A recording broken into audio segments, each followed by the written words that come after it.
একই ছাদের নিচে শত শত শিশু, অথচ নেই কোনো হই-হুল্লোড় আর দুরন্তপনা।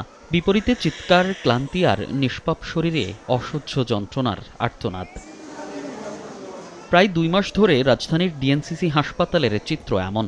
গত ২৪ ঘণ্টায় নতুন করে ভর্তি হয়েছে আরও ১৩২ জন। এ নিয়ে হাসপাতালটিতে হামের চিকিৎসা নিচ্ছেন ৪৫০ জনের বেশি। বর্তমানে হাসপাতালে ভর্তি বেশিরভাগ শিশুর কারো না কারো পরিবারের অন্য শিশুর হাম হয়েছে কয়েকদিন আগে। এমন শিশুদের শরীরের জটিলতাও দেখা দিচ্ছে, আবার কেউ কেউ দ্রুত হাসপাতালে আসায় সুস্থ হচ্ছেন তাড়াতাড়ি। বড় মেয়ে তোর এই হাম রোগটা ধরা খাইছে, ছোঁয়াছুঁই রোগেতে। এরপর তো অনেক সিরিয়াস অবস্থা, তো শোয়ার মতন আসলো বিছানা। অনেক খারাপ হয়েছিল, চোখ মলছে না 5 দিন, মা কান্দে এখানে, আমি কান্দে এখানে, অনেক খারাপ হয়েছিল।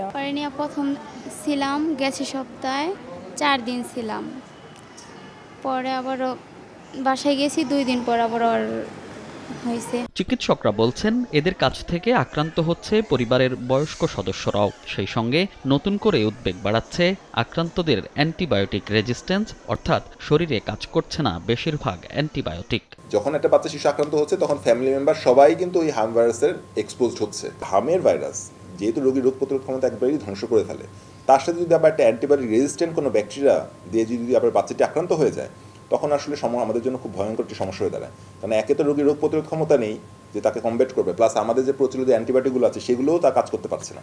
ফলে দুটো মিলে একটা খুব ভয়ঙ্কর দিকে আমরা চলে যাই। তবে কিছুটা স্বস্তির খবর দিলেন এই চিকিৎসক। জানান, এই হাসপাতালের বিগত কয়েকদিনের তথ্যে দেখা যায় কমতে শুরু করেছে ঢাকার 2 সিটির রোগীর সংখ্যা।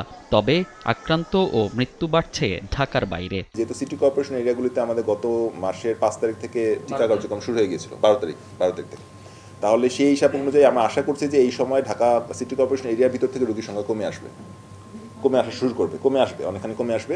এখন ঢাকার বাইরের সংখ্যা বাড়বে, তুলনামূলকভাবে ঢাকার বাইরের সংখ্যা বাড়বে, কারণ ঢাকার বাইরে কিন্তু যেমন দেখছেন যে ঢাকার বাইরে বিভিন্ন জায়গাতে খুব রোগীর চাপ বাড়ছে, নতুন নতুন ওয়ার্ড খুলতে হচ্ছে, রোগী মারা যাচ্ছে যারা, তারাও ঢাকার বাইরে থেকে বেশি মারা যাচ্ছে। এখন চলমান টিকা কার্যক্রমে কোনো শিশু বাদ পড়লে দ্রুত টিকা নেয়ার পরামর্শ চিকিৎসকদের। সেই সঙ্গে গর্ভবতী মা ও শিশুদের পুষ্টিকর খাবার নিশ্চিতেরও তাগিদ দেন তারা। মনির হোসাইন, সময় সংবাদ, ঢাকা।